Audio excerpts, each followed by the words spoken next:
Pada tahun 746 Saka atau tahun 824 Masehi, Putri Pramodawardhani yang merupakan putri dari Sri Maharaja Rakai Garung atau Sang Samaratungga, adalah Raja Medang Mataram generasi kelima.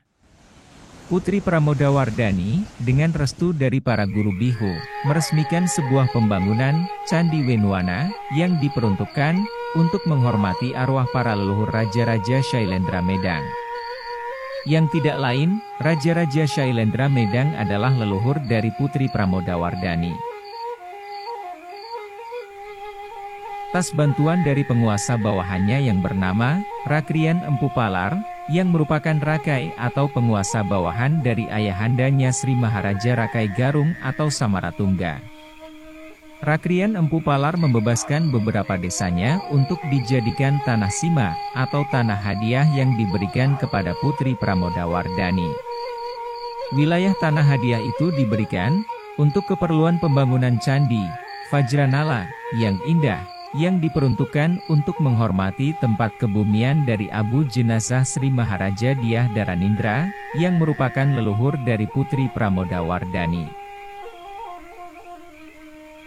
Maka untuk memperkokoh kedudukan Putri Pramodawardhani yang telah dipersiapkan menduduki tahta Medang melanjutkan tahta ayahandanya Sri Maharaja Rakai Garung atau Sang Samaratungga, Putri Pramodawardhani dinikahkan dengan seorang penguasa bawahannya yang bernama Dyah Saladu, yang ketika itu Dyah Saladu telah menjabat sebagai rakai atau penguasa di wilayah Pikatan.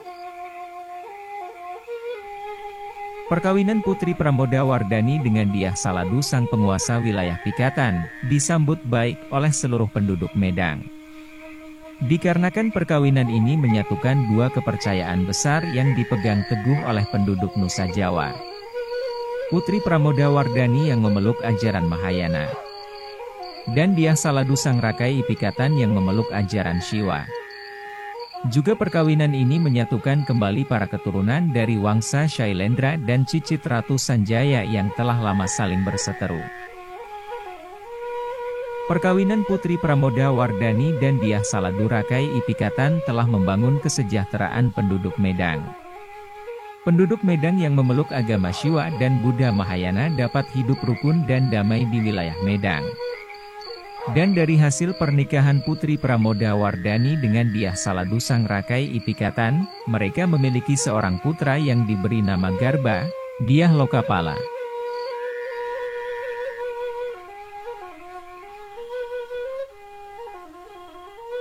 Keharmonisan dan kerukunan penduduk Medang diwujudkan dalam peresmian pembangunan Candi Kamulan Bumi Sambhara.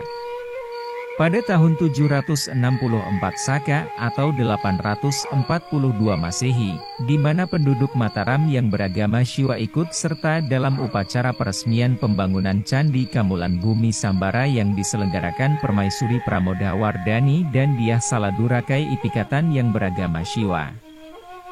Bangunan Kamulan Bumi Sambhara yang dibangun sejak era datunya Sri Maharaja Rakai Warak atau Samaragrawira, dan dilanjutkan di era ayahandanya di Sri Maharaja Rakai Garung atau Samaratungga. Dan diresmikan oleh Permaisuri Pramodawardhani dan suaminya Dyah Saladu sang rakai Pikatan.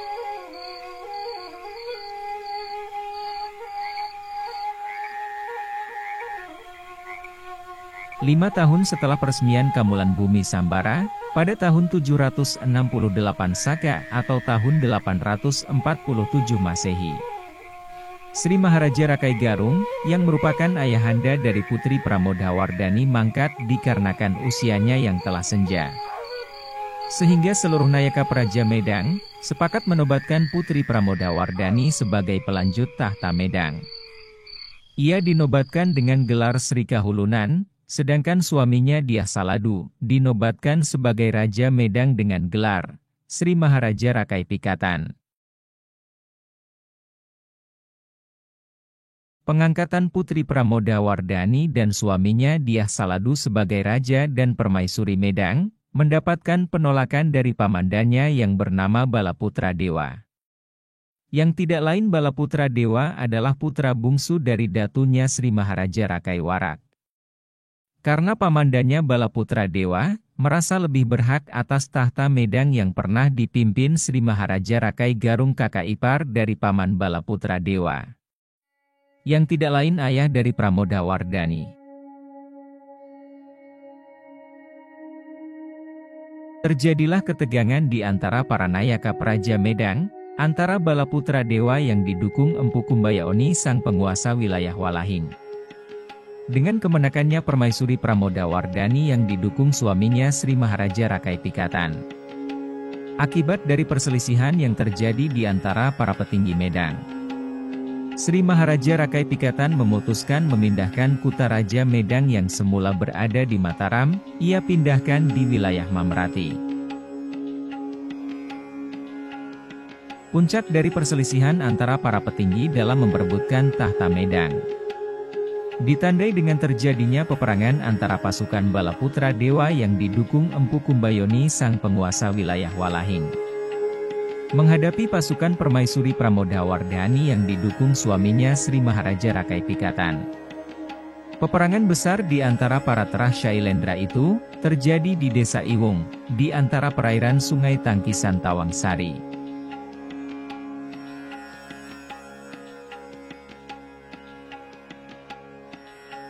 Namun bala pasukan Medang dari kubu Permaisuri Pramodawardhani dan Sri Maharaja Rakai Pikatan, yang dipimpin putra bungsunya yang bernama Dyah Lokapala atau Rakai Kayuwangi, berhasil mengalahkan bala pasukan Empu Kumbayoni yang didukung Balaputra Dewa, dan berhasil menghancurkan sisa bala pasukannya hingga ke pangkalan terakhir militernya yang bersembunyi di Bukit Abhayagiri Vihara.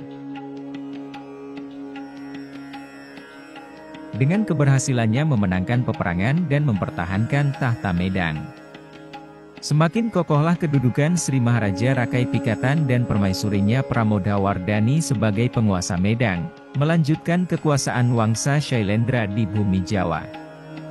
Dan Balaputra Dewa pamandannya, setelah kalah, menyingkir hingga ke wilayah Srivijaya, melanjutkan tahta Shailendra di bumi Swarnadwipa. Sedangkan Empu Kumbayoni, diampuni dan diizinkan melanjutkan kekuasaannya di wilayah Walahing.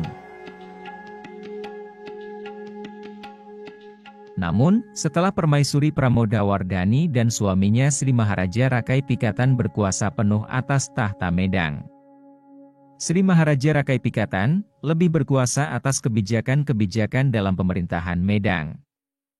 Dengan tampilnya Sri Maharaja Rakai Pikatan sebagai penguasa penuh Medang, ia kembali menghidupkan pemujaan terhadap Batara Shiva, yang sejak era pendahulunya Sri Maharaja Rakai Panangkaran, ajaran Mahayana menjadi agama kerajaan yang dianut para petinggi Medang.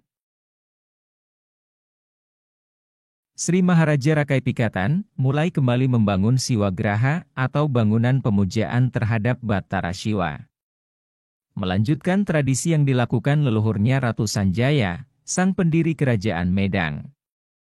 Pada tahun 772 Saka atau tahun 850 Masehi, dengan bantuan para rishi guru Medang, Sri Maharaja Rakai Pikatan mulai mencanangkan pembangunan Siwagraha yang besar dan indah, yang bertujuan bagi para penduduk Medang untuk menghormati dan melaksanakan puja bakti kepada Batara Shiva.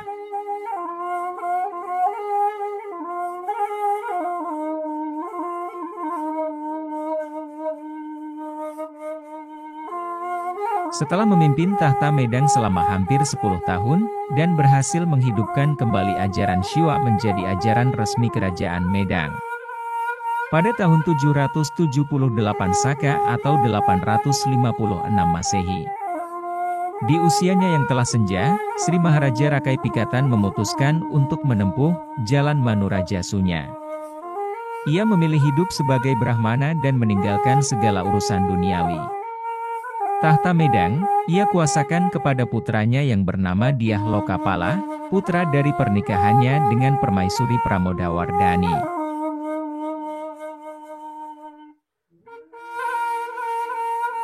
Setelah menyerahkan tahta Medang kepada putranya Dyah Lokapala, Pangeran Dyah Lokapala memegang tahta Medang yang menjadi hak warisnya dari ibunya sang Permaisuri Pramodawardhani.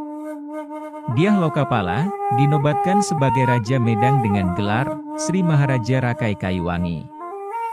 Sedangkan ayahandanya Sri Maharaja Rakai Pikatan, setelah memutuskan menjadi seorang Brahmana, ia memakai gelar Sang Jati Ningrat.